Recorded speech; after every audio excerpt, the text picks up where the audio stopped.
ரத்தம் படிந்த சட்டையுடன் சாலையில் தலைதெறிக்க ஓடிய இளைஞர், நடு வீட்டில் சடலமாக கிடந்த பெண். கிராம மக்கள் மூலம் கொலையாளியை அடையாளம் கண்ட போலீஸ். செல்போன் நம்பரை ட்ரேஸ் செய்து இளைஞரை தட்டி தூக்கிய போலீஸ். இளம் பெண் கொலை செய்யப்பட்டது ஏன்? பின்னணி என்ன?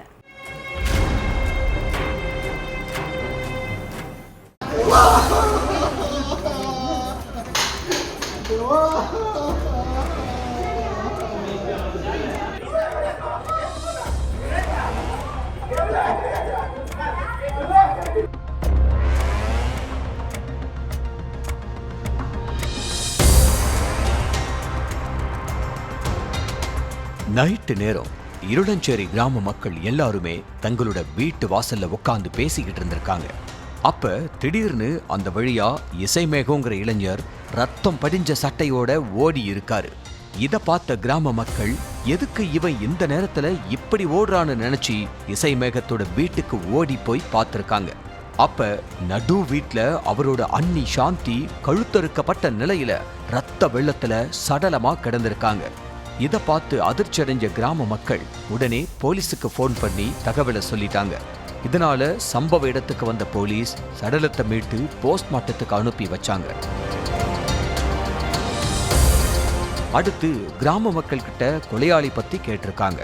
அப்போ இசைமேகன் தான் ரத்தம் படிஞ்ச சட்டையோட ஓடுனா, ஆனா அவன் எங்க தப்பிச்சு போனான்னு எங்களுக்கு தெரியலன்னு சொல்லிட்டாங்க கிராம மக்கள். இதனால இசைமேகத்தோட செல்போன் நம்பரை ட்ரேஸ் பண்ணி போலீஸ் விசாரிக்க ஆரம்பிச்சாங்க. அதுபடி அதே கிராமத்துல உள்ள ஒரு வீட்டுல பதுங்கி இருந்த இசைமேகத்தை பிடிச்ச போலீஸ் அவர்கிட்ட விசாரணையில இறங்குனாங்க. கடம்பத்தூர் இருளஞ்சேரி பகுதியைச் சேர்ந்த இளையராஜா ஒரு பிரைவேட் கம்பெனில ஓட்டுநரா வேலை செஞ்சிட்டு இருக்காரு. இவரோட மனைவி தான் சாந்தி. கல்யாணமான 1 வருஷம் வரைக்கும் சாந்தி கர்ப்பம் தரிக்கலன்னு சொல்லப்படுது.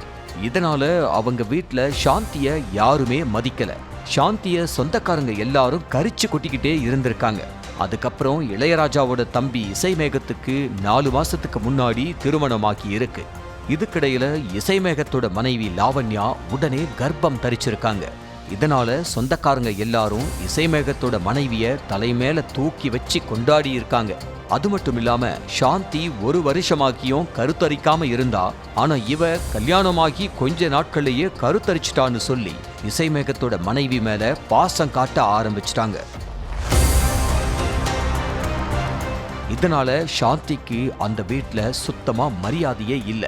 அதுக்கப்புறம் சாந்திக்கும் இசைமேகத்தோட மனைவிக்கும் அடிக்கடி வீட்டுல பிரச்சனை வந்திருக்கு. சாந்தி தொட்டதுக்கெல்லாம் இசைமேகத்தோட மனைவி லாவண்யாவை தொடர்ந்து திட்டிக்கிட்டே இருந்திருக்காங்க. இத பத்தி லாவண்யா தன்னோட கணவன் இசைமேகத்துக்கிட்ட சொல்லி இருக்காங்க. உங்க அண்ணி நான் சமையல் செஞ்சாலும் வீட்டு வேலை செஞ்சாலும் ஏதாவது குறைய கண்டுபிடிச்சு என்ன திட்டிக்கிட்டே இருக்காங்கன்னு அழுது புலம்பி இருக்காங்க. மனைவி அழுததை பார்த்து கோபமான இசைமேகம் தன்னோட அண்ணிக்கிட்ட இத பத்தி கேட்டிருக்காரு. அது மட்டும் இல்லாம சொந்தக்காரங்க எல்லாரும் லாவண்யாவுக்கு சப்போர்ட் பண்ணி சாந்திய திட்டி இருக்காங்க. இதனால லாவண்யா மேல சாந்திக்கு இன்னும் கோபம் அதிகமாகி இருக்கு.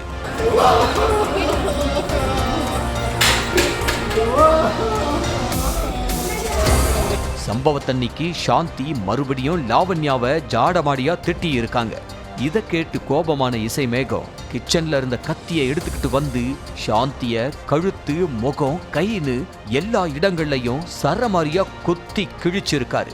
இதுல நிலை குலைஞ்ச சாந்தி சம்பவ இடத்திலேயே சுருண்டு விழுந்து உயிரிழந்துட்டாங்க.